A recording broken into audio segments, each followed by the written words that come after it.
Miércoles 18 de septiembre de 2024, jornada matutina de la Fundación Excelencia, Liderazgo y Transformación, como siempre dedicada a la reconstrucción de la memoria histórica aún no contada del conflicto armado que desangra nuestro país hace varias décadas. Hoy llegamos al número 626 de la memoria histórica y vamos a traer aquí un hecho terrible que ocurrió en una masacre en el departamento del Valle en 1957, perpetrada por bandoleros liberales que intuían que el fin del frente, perdón, del gobierno militar y en ese momento el despliegue mediático que hacían con el llamado al pueblo colombiano al plebiscito significaría un engaño de la dirigencia política, eh, un acuerdo entre dirigentes para seguir en las mismas y que todo lo que había hecho el general Rojas Pinilla por la paz se perdería. Entonces, como ya Rojas Pinilla no estaba en el poder y la junta militar era tan laxa y con la cerviz tan doblada ante los dirigentes políticos, los dirigentes regionales de los partidos tradicionales consideraron que era el momento de volver a esa violencia y efectivamente lo reiniciaron. Y esta masacre de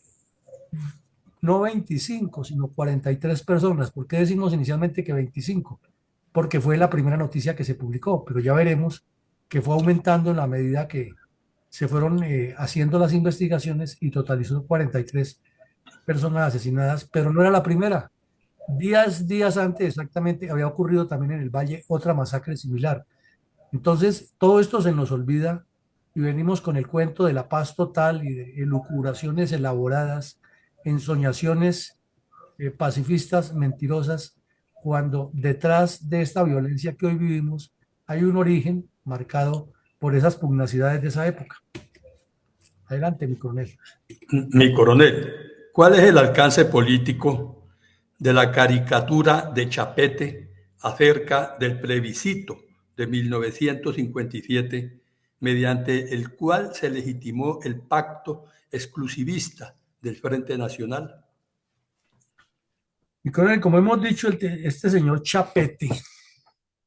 tenía, cuando tenía momentos de lucidez y dejaba ese sesgo y ese servilismo ante los que le pagaban, que eran los directores del tiempo y los partidos, y cuestionaba con profundidad, era muy impactante en lo que hacía. En esta caricatura vemos a los jefes de los partidos disfrazados de ángeles y al pobre campesino que él llamaba José Dolores, que era el pueblo colombiano, José normal, un pueblito, un nombre común y corriente, y Dolores soportando los dolores de la patria, lo llevaban por un precipicio directo al plebiscito. Eh, para el momento, pues la caricatura era más impactante, ahora se mira con retrospectiva y a veces ni se entiende,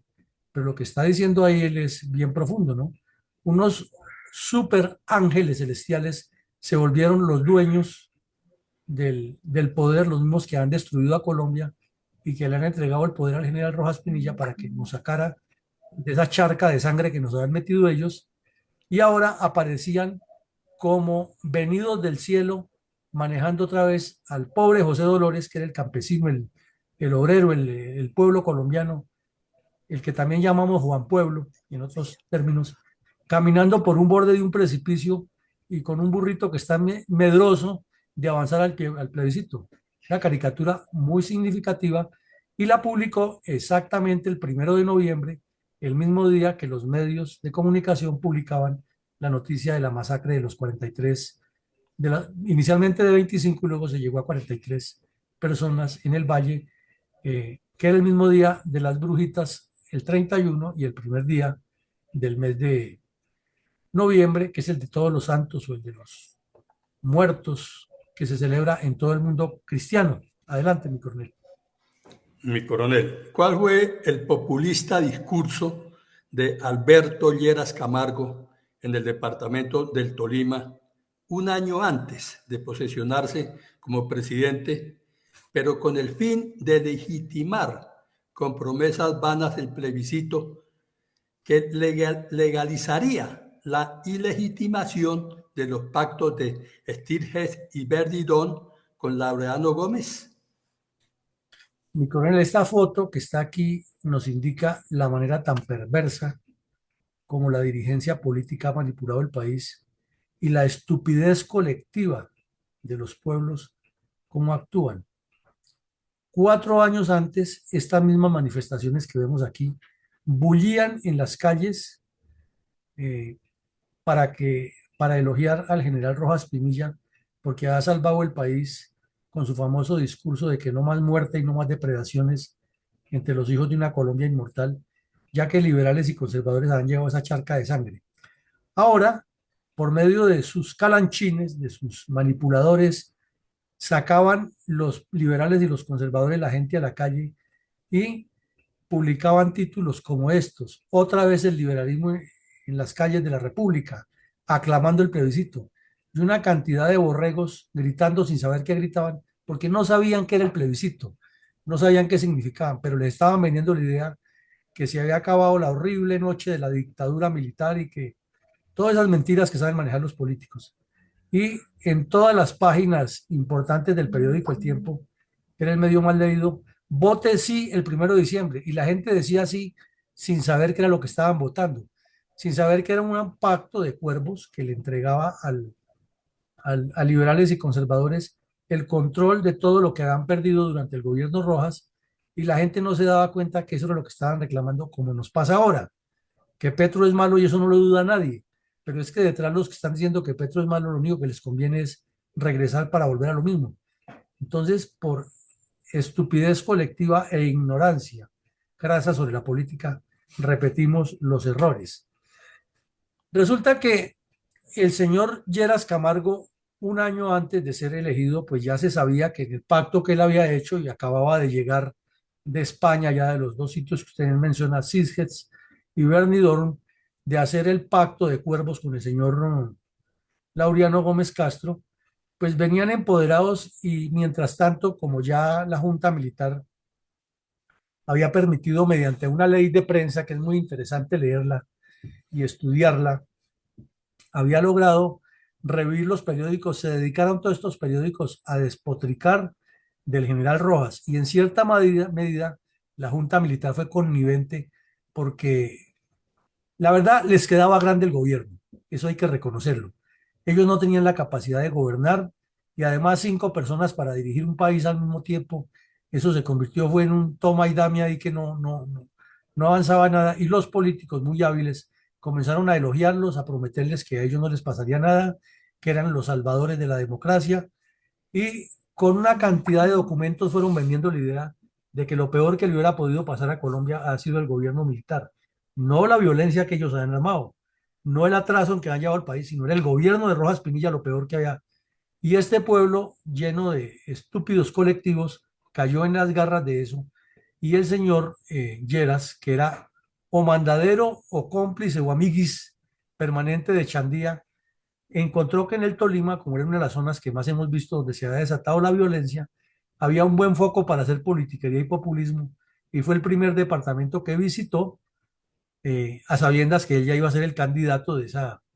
ese montaje que hicieron de Frente Nacional, y que allí había un buen núcleo de personas y comenzó a prometer en lo divino y lo humano. Por eso también cuando subió al gobierno fue el mismo sitio, el primero que visitó con el mismo cuento de la paz. Entonces, para que veamos que mientras el pueblo colombiano se desangra y reclama una paz real y verdadera, los políticos siempre manejan su paz, pero al estilo que les conviene. ¿Cuál fue el reporte inicial de los medios de comunicación acerca de la masacre de 43 campesinos conservadores perpetrada por bandoleros liberales en la vereda Frazadas del municipio de Tuluá, en el Valle, el 31 de octubre de 1957, mientras el país era invadido por la propaganda política del plebiscito para crear el Frente Nacional? Entonces, mi coronel, el 1 de noviembre, además de los mensajes de plebiscito que eran impresionantes. O sea, eso, el general Rojas cae el 13 de junio del 57, pasan menos de 4 meses y ya la junta militar que le quedó grande y quería deshacerse de esa papa caliente que tenía en las manos, había tomado unas medidas muy acordes con el pacto de cuervos que habían hecho antes de la caída de Rojas los señores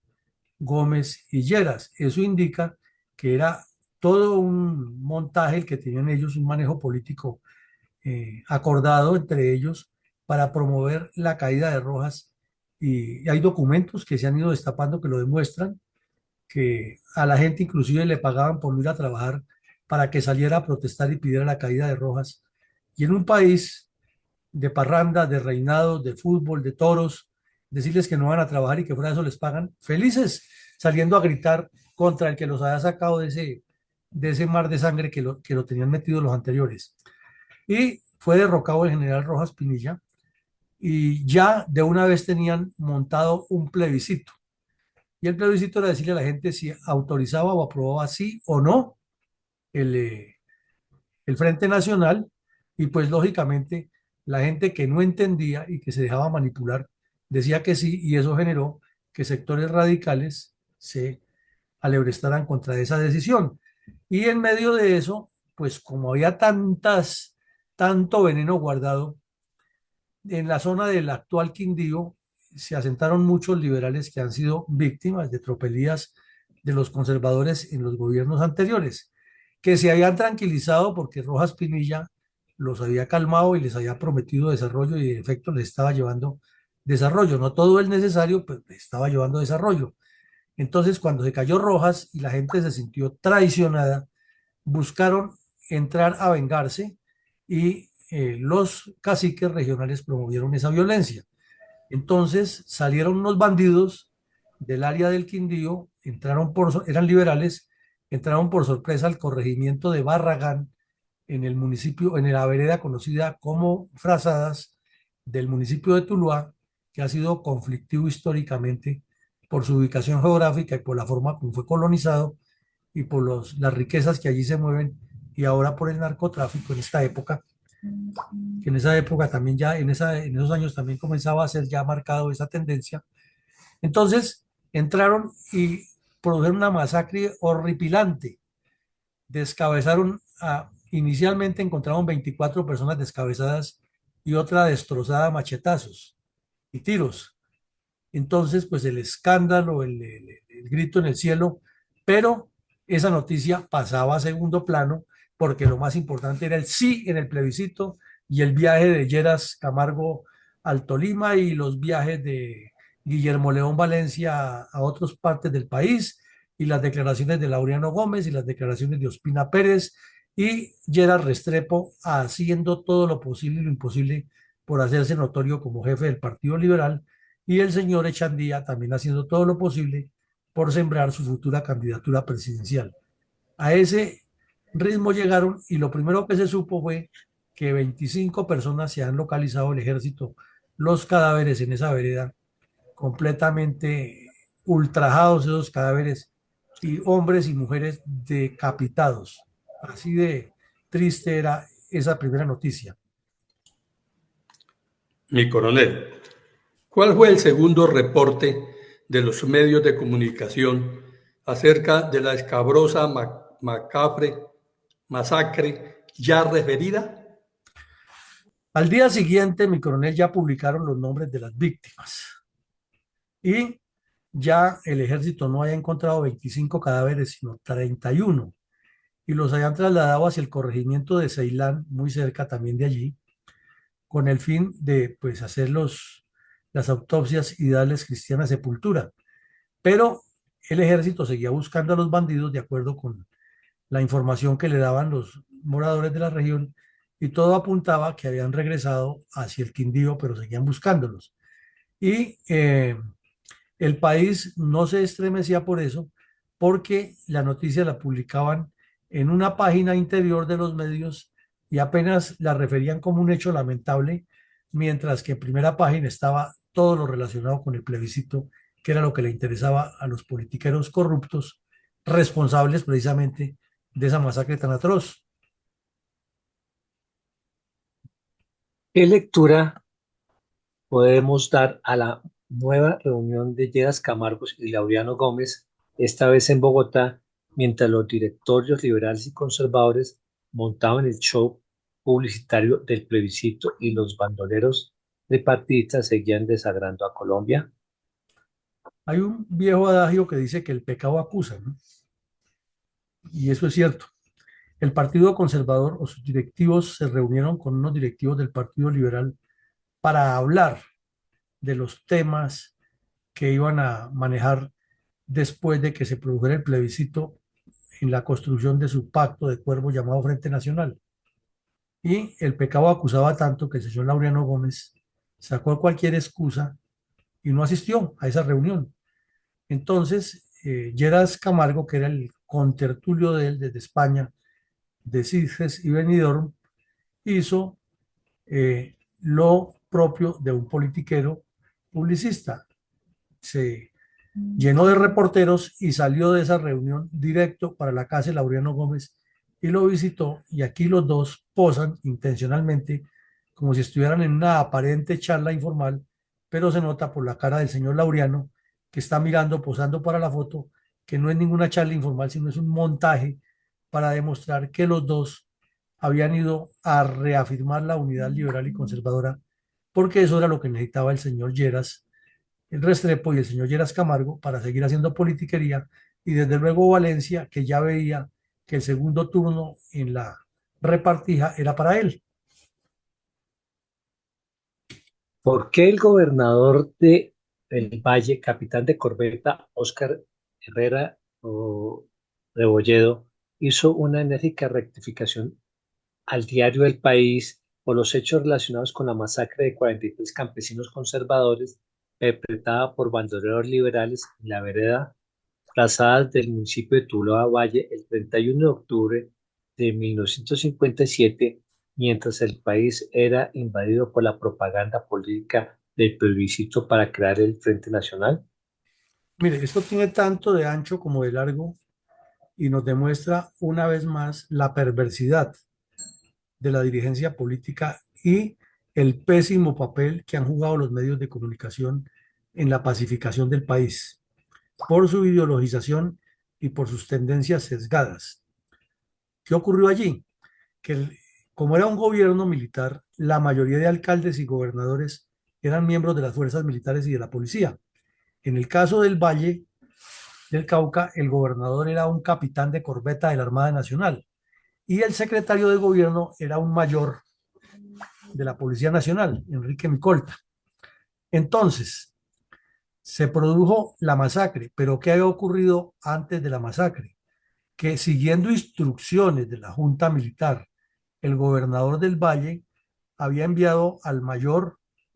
secretario de gobierno y a unos miembros de las, como dicen en las regiones, notables y distinguidas personalidades del Valle, o sea, politiqueros corruptos de los responsables de la violencia que estaban ahí a la casa del poder ahora que ya podían volver a hacer lo mismo de siempre. Y el capitán envió a una delegación a que se reuniera con unos ex guerrilleros de los que se han desmovilizado en el gobierno de Rojas Pinilla a pedirles que como ya había rumores de que se iban a rearmar las cuadrillas de bandidos, que ellos cumplieran con la palabra que habían dado y ayudaran a que más gente no se metiera a la guerrilla. Eso fue el 28 de octubre. Y ellos fueron y hablaron allá y regresaron, inclusive la gobernación publicó su documento constando en lo que había allí. Pues como la masacre ocurrió el 31, muy de manera perversa, los directorios políticos que estaban desesperados por coger otra vez el poder en el Valle y en todos los departamentos, y que habían participado con sus delegados en esa reunión, salieron a decir cínicamente era que el capitán había mandado a esa delegación a que se reuniera con los bandidos para darles luz verde para que cometieran la masacre en Tuluá. Pues eso no cabe en la cabeza de nadie, es un exabrupto, pero así son de corruptos los dirigentes políticos colombianos. Desde luego, el capitán tuvo que salir a desmentir con un comunicado que es histórico y que lo tenemos ahí, comunicado de 5 puntos, y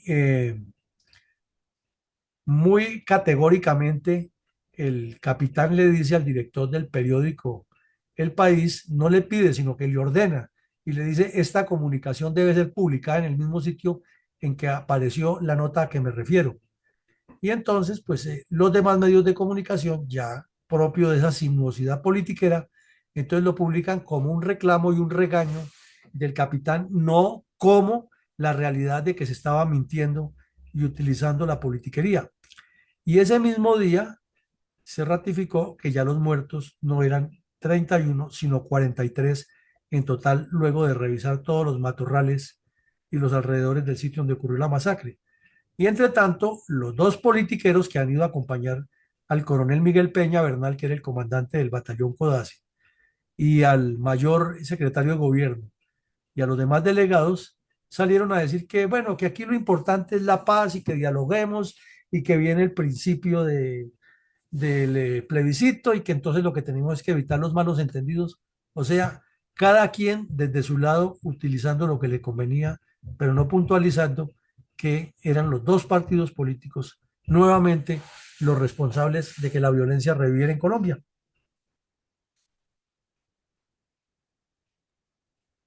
¿Cuál fue el tercer y último reporte de los medios de comunicación acerca de la elevada cifra de muertos en la masacre cometida por bandoleros liberales en la zona rural de Tuluá a finales de 1957?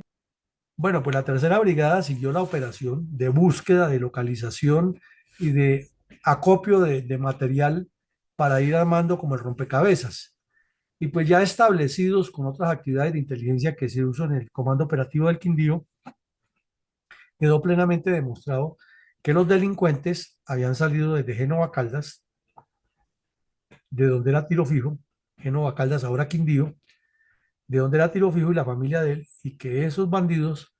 eran de filiación liberal y que habían ido a cometer ese crimen en venganza contra otros hechos que habían cometido los conservadores años antes, pero que desde luego la mayoría de estas personas que allí vivían en Frazadas, Barragán de Tuluá, no tenían nada que ver con eso, sino simplemente era su militancia conservadora, su participación muy activa en los eventos religiosos y su fe en el Partido Conservador, que era más un acto de fe que un acto de conocimiento político. Entonces, estos otros bandidos que tampoco entendían de qué significaba el plebiscito, pero sí tenían el temor de que los iban a engañar en el acuerdo que ha hecho la Junta Militar con los dirigentes políticos, se decidieron a ir a desatar esa masacre con el fin de que no funcionara eso y probablemente de bloquear, eso sí dirigido por dirigentes políticos que tenían la claridad de bloquear que ese plebiscito no se diera. Entonces vemos una cantidad de intereses que confluyen en que el ejército encontró 43 cadáveres, de ellos 42 decapitados, tiroteados y destruidos a machete, y encontró a varias niñas de entre 14, 15, 16 años, hijas de esos campesinos que fueron violadas por esos bandidos y dejadas vejadas en el monte desnudas, y el ejército tuvo que recuperarlas y ayudarlas a resolver el trauma físico, porque psicológico jamás lo resolverán. Y esto tampoco nos lo cuenta el señor de Rux en su elaborada historia del conflicto armado en Colombia. ¿Son verosímiles las declaraciones del coronel Luis González, jefe militar de la zona de Quindío, acerca de la supuesta paz alcanzada en 1957 y los hechos de violencia que pronto se desataron en el departamento y se prolongaron ominosamente durante casi una década después? Pues uno no sabe si reír o llorar o pensar que este señor vivía en la luna mientras ejercía el gobierno en el Quindío. ¿Cómo es posible que entre el 1 y el 2 de noviembre del año 57 los medios de comunicación sobreabundaron con informaciones como las que estamos hablando, que los delincuentes salieron del Quindío disfrazados de militares y policías que llegaron no, al centro del valle y asesinaron a 43 personas y regresaron al Quindío. Y que tranquilamente el señor Carlos Lleras Restrepo, que no tenía nada que ver con las candidaturas de ese momento, pero que ya estaba construyendo la de él, llegó a Armenia e hizo una manifestación grandísima de liberales, eh, muy según todos los medios, llena de civismo y cultura, porque no hubo violencia. Y, pero ese mismo día se sabía que los bandidos que habían asesinado a esa gente habían salido del Quindío. Y este coronel, que era el gobernador del Quindío, o el gobernador no del Quindío, sino el jefe militar de esa zona y jefe político civil, prácticamente como un gobernador civil militar de esa región, porque el Quindío no se había independizado de Caldas en ese momento, sale y dice semejante estupidez que es que el 99% de los hechos de violencia se han reducido en el Quindío. Por Dios, o ese señor vive en la luna o no le han contado todavía que de ahí han salido los que han masacrado a esos campesinos. Pero esa es la insensatez que nos ha caracterizado y se nota que en sus declaraciones se dedicó más fue a resaltar los dotes y los dones del señor Carlos Lleras Restrepo para hablar en público y prometer la paz y no para cumplir con sus funciones y hablar clarito como debe hablar un militar frente a la violencia que nos está azotando desde esa época. ¿En qué actividades políticas andaban inmersos los directorios nacionales y departamentales de los dos partidos tradicionales, es decir, liberales y conservadores? Aquí siempre se ha dicho que Colombia es el país de los reinados. Tenemos reinado de la panela, del arroz, del azúcar, de la yuca, del café, del petróleo, del nacional de belleza, el del mar, el del pescado, el de no sé. En Colombia no sé cuántos, sabemos cuántos reinados hay, pero hay como un promedio de 2 reinados por día en el año. Entonces, por un lado, los políticos tratando de dilatar las cosas y de difuminarlas, haciendo reinados y promoviéndolas. Pero por el otro lado, colocamos aquí un ejemplo nomás, Tunja, que hubo una manifestación conjunta de los dos partidos en Moniquirá. Y eso fue en todo el país. Si ustedes revisan los periódicos de esos días, hubo manifestaciones en Ciénaga, Santa Marta, Fundación, Barranquilla, Malambo, Sincelejo, Medellín, San Carlos, Cocorná, Segovia, Apartadó, e inclusive el Partido Liberal les elaboró un documento que firmaron unas señoras que a duras penas sabían leer y escribir en el Chocó, en el que reclamaban con unos términos muy elaborados, que uno entiende que esas personas sin ninguna formación académica no lo han escrito, reclamaban la participación de la mujer a partir del plebiscito como una forma de transformar el país y aparecían unas señoras de raza afrodescendiente encabezando esa lista desde el Chocó. Entonces la manipulación era terrible y la propaganda alrededor del desprestigio del gobierno militar y del aprestigiamiento calculado y malicioso de los eventuales salvadores que eran estos par de partidos políticos era evidente y activo en todo el país.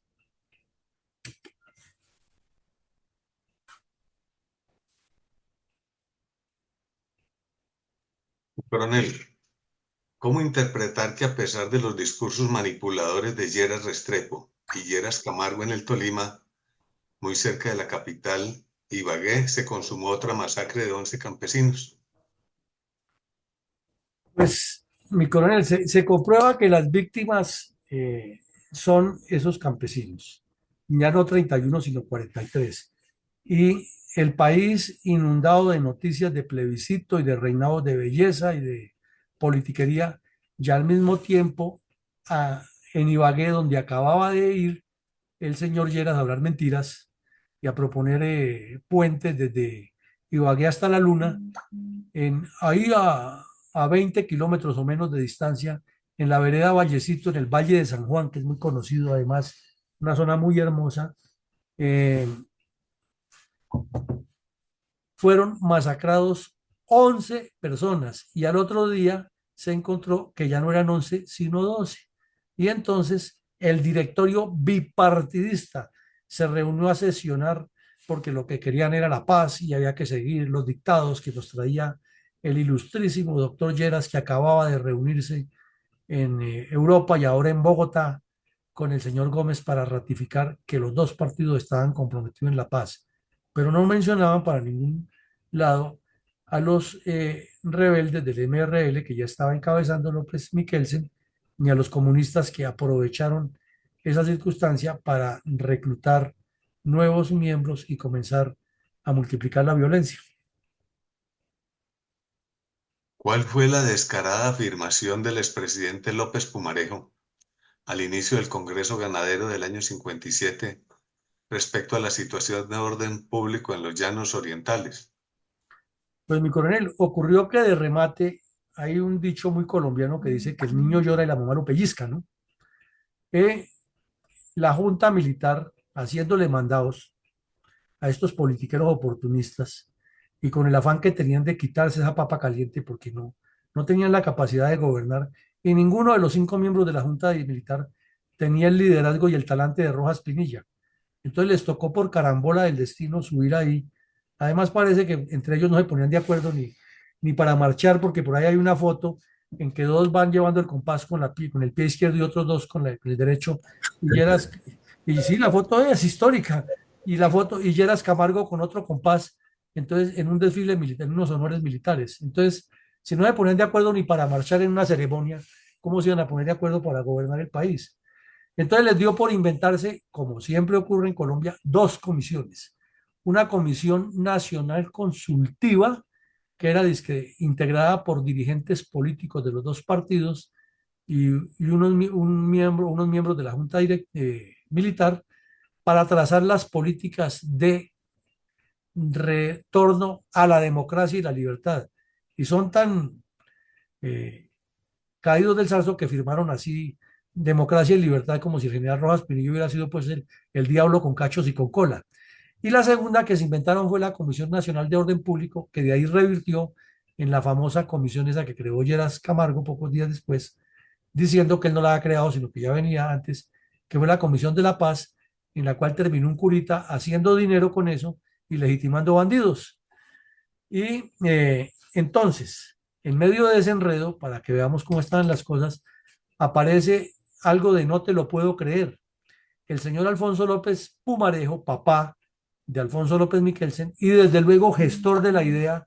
de torpedear el pacto, el Frente Nacional, haciendo el de la vista gorda de que era que su hijo era un rebelde, fue el que lo orientó. Entonces asistió al Congreso Nacional de Ganaderos, que era pues una entidad muy importante y que necesitaba saber cuál iba a ser el enfoque que se le iba a dar ahora al país. Lo invitaron como orador principal y sale este señor con semejante descaro a decir que en los llanos orientales no había gobierno porque el gobierno de Rojas Pinilla había sido letal y que la junta militar era incapaz de gobernar el país. Y estos 5 miembros de la junta directiva apenas hacían como perrito de taxi, movían la cabeza, diciéndole que sí. Y este sujeto que es, con las trapacerías que hizo en los llanos orientales para apropiarse de las tierras, y responsable directo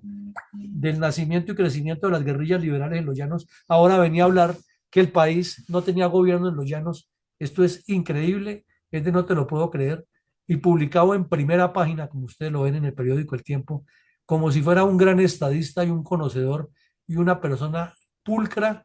y un santo como los pintó Chapete en la caricatura. Pero eso es lo que hemos tenido y ese es el país que nos acostumbramos a convivir en medio de esta organización delictiva que integran los dirigentes disimulada con el cuento de la democracia. Entonces, ahora sí entendemos por qué López Pumarejo pasó de banquero en Honda a dueño de Atos La Libertad en los Llanos. Y después decía que los llanos no tenían gobierno. Exacto. ¿Cuáles eran las actividades demagógicas de Carlos Lleras Restrepo en este momento tan crítico de la historia colombiana? Pues imagínese usted, mi coronel, que de Armenia salió para Pereira el señor a echarse otro discurso 20 juliero y allá también le reunieron una gran cantidad de borregos que fueron a aplaudirlo sin saber lo que decía, porque además ahora por lo menos ya los políticos utilizan más términos coloquiales para dirigirse a las manifestaciones, pero en esa época los dirigentes políticos aplicaban la famosa frase de Erasmo de Rotterdam: Entre más complicado hable un orador ante un auditorio de ignorantes, más lo admiran porque no le entienden nada de lo que dijo. Y ese señor fue allá y se puso a hablar del derecho constitucional y de la historia de Roma y de la historia de Francia para osar de que era un gran intelectual y todos lo aplaudieron y lo aclamaron y aquí le colocan que fueron 50.000 personas. Puede que hayan sido 5.000, pero el periódico El Tiempo dijo que eran 50.000 personas que creo que no reuní en ese tiempo ni siquiera sumando los adultos de Pereira y Armenia, pero pues ahí lo dijeron y el periódico lo dijo y ya es historia. Entonces, este señor fue a decir allá que serían leales con los acuerdos de Sitges y Benidorm. Y qué extraño que en ese momento, en el 57, decía eso, y lo vimos que en el 67, 10 años después, estaba diciendo que esos acuerdos no eran correctos y que lo que había era que hacer un gobierno distinto y acabar el Frente Nacional. ¿Cómo nos queda el ojo ante esa reflexión y esa realidad? Mi coronel, vistos los anteriores orígenes de la violencia política colombiana, ¿hay esperanzas creíbles de que Gustavo Petro concrete algún acuerdo de paz favorable a los colombianos en las conversaciones con las cuales los grupos bandoleros comunistas, incluidos los carteles narcotraficantes de las FARC y el ELN con el Clan del Golfo? Pues mi coronel, para contestarle la pregunta, miremos cómo son de cínicos los dirigentes políticos. Vimos hace unos minutos las declaraciones del señor López Pumarejo al abrir el Congreso de Ganaderos. Ahora miremos las palabras con que cerró el Congreso de Ganaderos o la Asamblea dijo que el país vive, después de que hablaron todos y propusieron de lo divino y lo humano y que ahora sí llegaría ríos de maná y miel y toda esa cosa, entonces le volvieron a dar la palabra para cerrar el Congreso y dijo que el país estaba viviendo un orden distinto al viejo de la dictadura. ¿Y por qué no mencionaba que sus seguidores políticos acababan de asesinar a 43 personas en el Valle? O que sus seguidores políticos en el Tolima acababan de asesinar a otros 12. ¿Por qué no mencionaba eso? ¿Cuál era el nuevo orden? O sea, uno se pregunta, durante el gobierno de Rojas Pinilla, pues hubo errores, hubo problemas, pero no hubo una sola masacre de esas. Y aquí apenas le quitan el gobierno a Rojas Pinilla y comienzan con el show, ocurren dos masacres tan atroces y tres con la que ha ocurrido 10 días antes, en la que mataron también a 21 personas en el Valle. Entonces, como dice el de Sábados Felices, ¿a qué estamos jugando ahí? ¿Cómo una persona tiene ese cinismo de salir a decir que hay un nuevo orden y que estamos en la democracia y el cambio y que se acabó la dictadura y que los llanos, de donde él era responsable de esa violencia, ahora debían prepararse para ocupar su verdadero lugar? Y claro, si miramos, pues a lo mejor tenía razón, porque de ahí para allá se establecieron las FARC y el Partido Comunista, y desde allá hasta aquí el llano ha sido blanco predilecto del terrorismo comunista. O sea que en ese sentido sí tenía el señor razón. Se estaban preparando para ocupar el verdadero lugar de la violencia que no hayan alcanzado en el gobierno de Rojas Pinilla, que era el que había desmovilizado a los violentos en los llanos. Entonces, todo esto lo traemos aquí a colación, es para que nos demos cuenta dónde está el problema y cuáles son los verdaderos responsables de toda esta crisis y este enredo en que estamos metidos. Entonces, respecto a lo que usted me pregunta, que viendo eso, cómo han actuado los dirigentes políticos y viendo lo que está ocurriendo en el país, pues la respuesta sencilla, directa y clara es no, esto no va a funcionar. Y lo que ocurrió ayer en Arauca del ataque terrorista contra un centro de instrucción militar, con las heridas de 16 soldados, de 26 soldados, perdón, y de dos asesinados, y el show del señor Petro que suspende los diálogos temporalmente con el ELN, pues seguimos en las mismas y tanto la narcodictadura cubana como el ELN, como el mismo Petro, seguirán ganando porque es que son tres de los mismos que no se ponen de acuerdo en la forma cuál de los tres gana más, no que gana Colombia. Total, no hay ninguna esperanza, mi coronel. Y coronel, entonces solo nos queda la opción de honrar a los colombianos víctimas del terrorismo comunista y de la violencia tripartidista con un minuto de silencio en su memoria.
Adelante, mi coronel.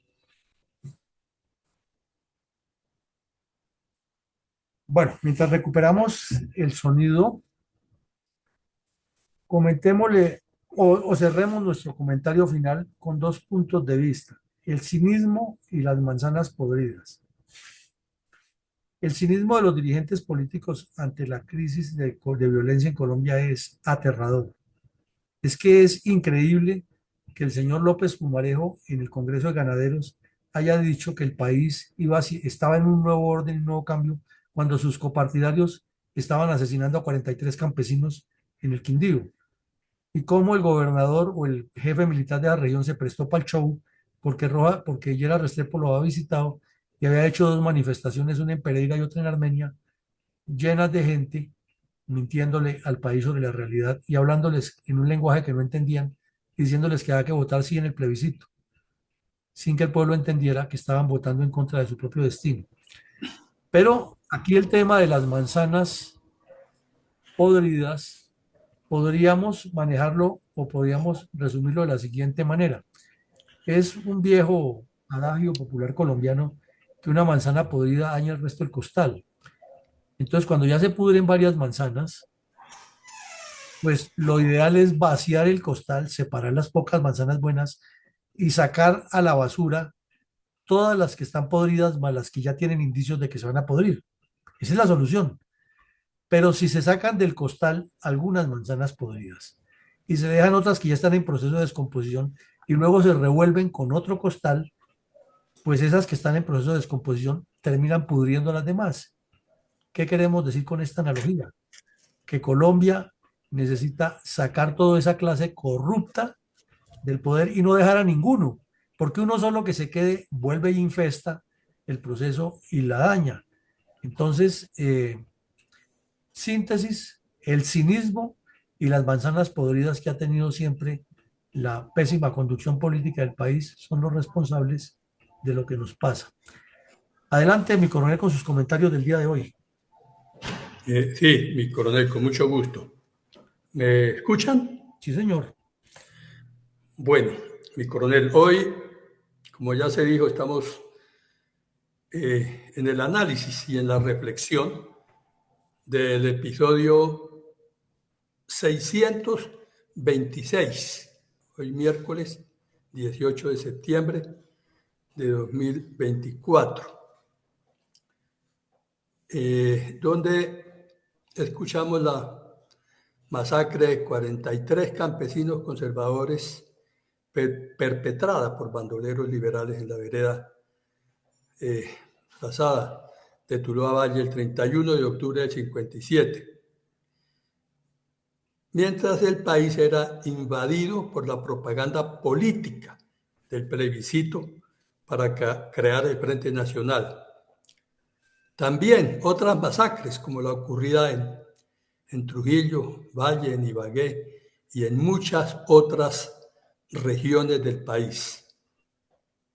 Objetivo Colombia. Aunque es relevante destacar las fechas y los gobiernos en los cuales han ocurrido tantas masacres en nuestro país, como la del epígrafe presentado y analizado en el episodio del día de hoy, más importante es saber el por qué han sucedido y quién o quiénes la han propiciado, y contar la memoria histórica de nuestro conflicto armado y violencia sin eufemismos ni parcialidades, según convenga a quien la cuente. Pues al leer documentos sobre el tema, lo que uno encuentra son descripciones etéreas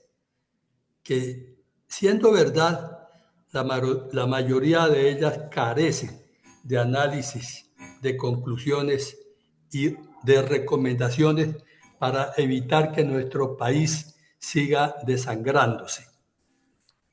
Asimismo, sin contenido estratégico que debe tener toda historia como madre de la geopolítica y del buen gobierno, concepto que recordamos en el preámbulo de nuestros episodios. Esa es nuestra tarea. Presentar las causas de la violencia y las razones de la misma, documentada y verificable. Y nuestro objetivo moral es controvertir con pruebas lo que se ha contado mal por unos y otros, y sin la necesaria sindéresis que requiere toda investigación, verbigracia, el llamado informe de la verdad.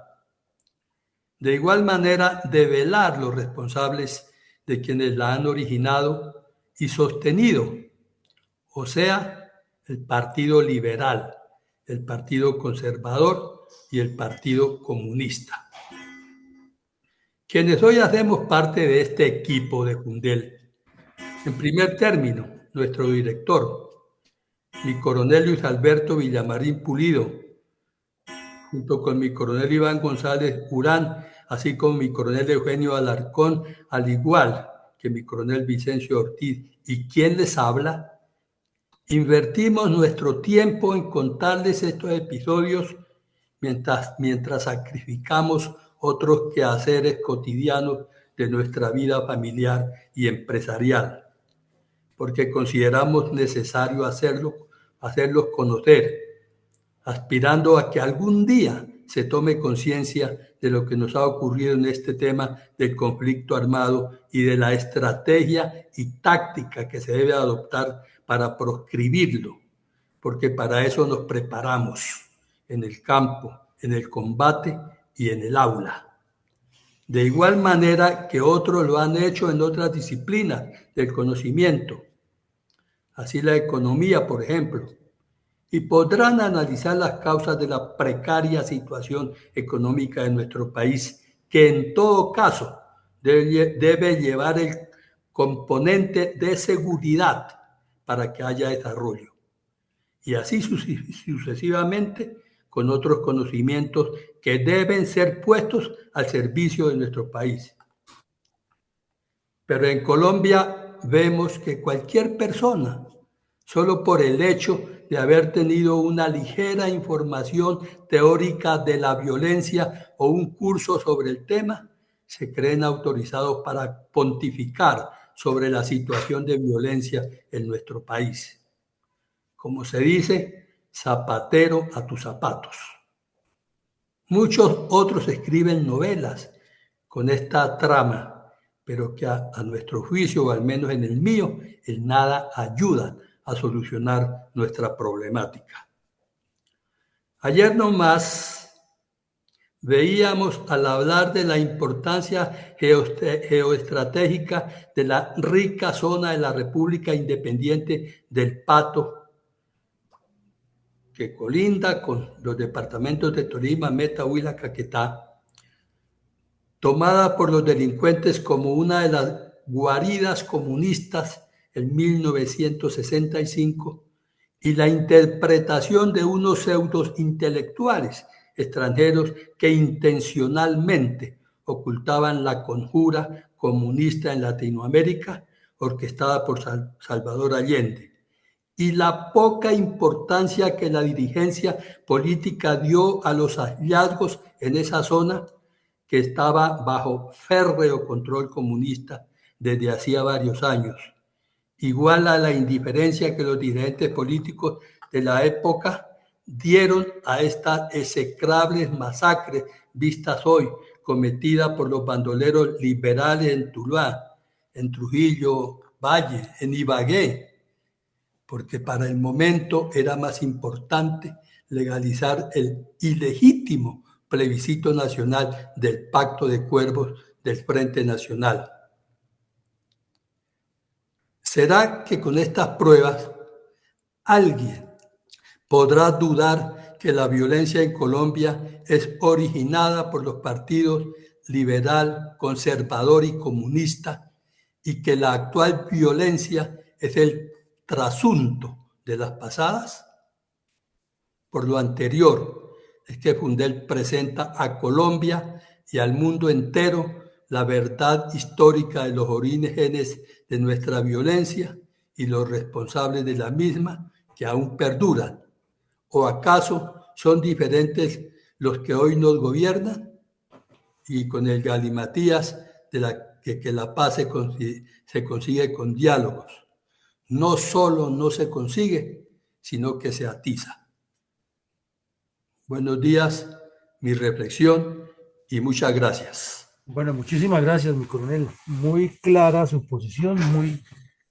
precisa en lo que ha venido realizando la Fundación para contarle al país dónde está el origen del problema y quiénes son los responsables. Y le agregamos un pedacito que nos faltó decir ahí, pero es que además del cinismo del señor López Pumarejo, desconociendo lo que estaba haciendo su partido, también está el cinismo de los conservadores que sabían de dónde era el origen de esas masacres que les habían cometido y hablaban únicamente de la unidad y de la paz solo con el fin de entrar en la repartija y no quedar por fuera de lo que iban a hacer los liberales en el primer periodo. Entonces, si no se trae la verdad y no se le cuenta al país como es, y seguimos considerando prohombres a quienes han promovido todo este madre en que esté Colombia, pues también somos parte del problema por indolentes ante esa realidad. Llegamos al final del ejercicio. Esta noche tendremos otro análisis interesante sobre los temas de actualidad en Colombia y en el mundo y continuaremos mañana con nuestra memoria histórica. De igual manera, les pedimos que mañana hagamos el ejercicio a las 9 de la mañana porque tenemos ahí un compromiso que se cruza y no podemos dejar de hacer este episodio. A todos, un feliz día, que Dios nos siga bendiciendo e ilumine siempre a Colombia. Gracias, feliz día para todos. Gracias, mi coronel. Gracias.